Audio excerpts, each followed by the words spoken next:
through how to set up your ads in your ad account. So we break down all of our campaigns so that we have one campaign per promotion, and then we break down campaign targeting by different ad sets.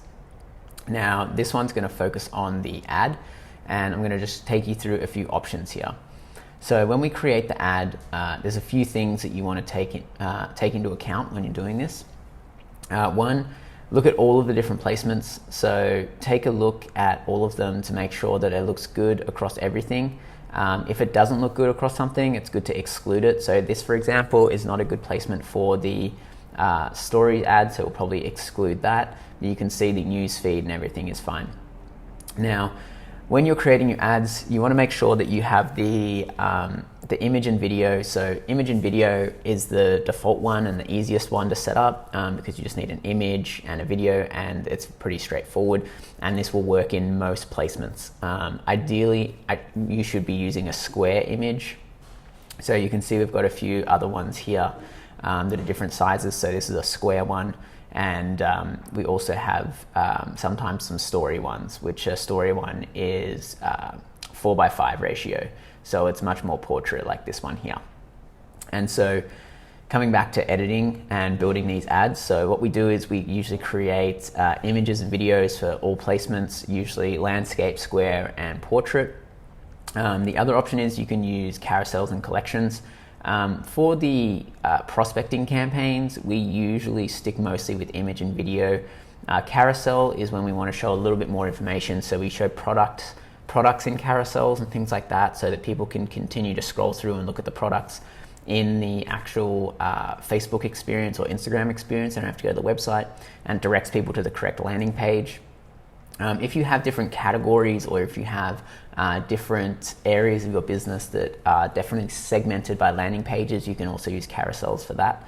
And then the collection ads are, if you're an e-commerce store, you want to include your products at the bottom. I'll show you that in a second, but before I jump to that, I just want to point out a few things further down here. So you can use images, either square or landscape here. And then what you want to do is, when you're setting up your ad, is really think about your copy. Now, a lot of the time we write our copy separately in a spreadsheet, and then when we go to create our campaigns, all of that's ready. We have the assets ready, we have the copy ready, and this copy gets approved by a few people. So the main things are, we're pointing out, we're trying to grab someone's attention, make the FOMO real with evidence. So evidence is the tool that we're promoting here. And then we have a small little description of the product, a platform where you can launch customized social proof notifications, campaigns, and boost conversions. So that's the benefit to using the tool. So why would someone want this tool? And then we also go into the kind of dot point main benefits to the tool as well. So you can really see how someone is seeing the value in the product if they want to do this sort of stuff. It's a similar tool to a lot of other tools that are on the market. And then we're putting in this byline here, get lifetime access for one payment. So in this whole little section here, you can see we're really pushing the benefits and features of the product, and we're telling the benefits and features to making that purchase there. Again, we're refining the kind of like the sales pitch here, and being straight to the point. The real-time social proof on use real-time social proof on your website. So people who have websites might be interested in that as they're scrolling through their feed, and we're using the get offer, so it's understood that it's an offer that someone can claim. Using emojis really helps segment and break up the text. It also helps capture attention. Now, we actually have to kind of copy the branding of some of these offers, but usually when you use blue, it kind of fades into the background of Facebook. Try and use really standout bold colors like reds, oranges, purples, those sorts of things that clash with the Facebook blue, because you'll get a much bigger standout. And so here, down here, you'll have all of your UTM tags that you're going to want to add.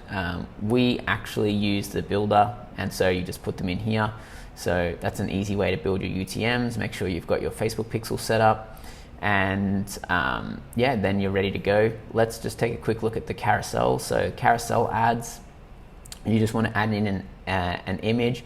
I usually suggest maxing this out to kind of like 7 or 8 if you can, because that keeps people scrolling, keeps people interested.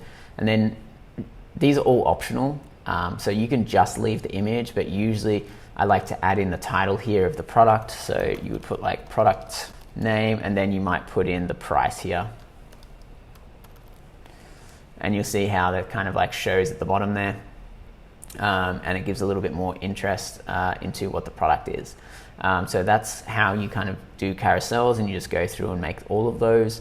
A few options down here that you can mess around with to decide if you want to optimize it to the first image being the most clicked on, or if you need your carousels to be in sync and like one after the other.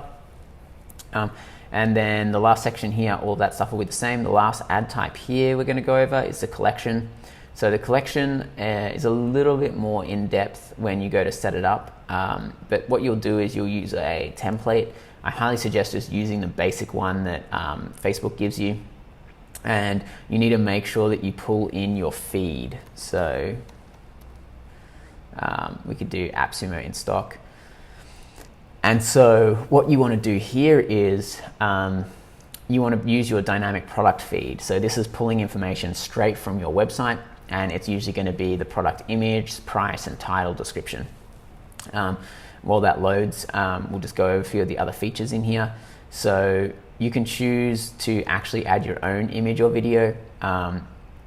I usually suggest adding both, so making one ad for each and using image and video, just so that you can test a few different options, because that's what's going to show when people first see the ad. And then once someone sees the ad, it opens up into your news feed. Sorry, not your news feed, your product feed. And so you can see there's a bunch of stuff in here that you can enable or disable. For the label, you definitely want to make it some sort of CTA like shop now or buy now or get deal. And I highly suggest that you change this to your actual website so that people can go and make that purchase. But ideally, people are going to click on these individually, and it's going to go straight to the product page.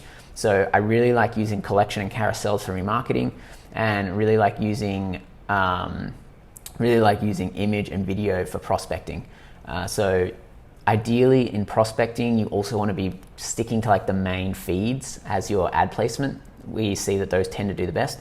But yeah, definitely experiment, play around, see what does better, and what placements you actually get better results from.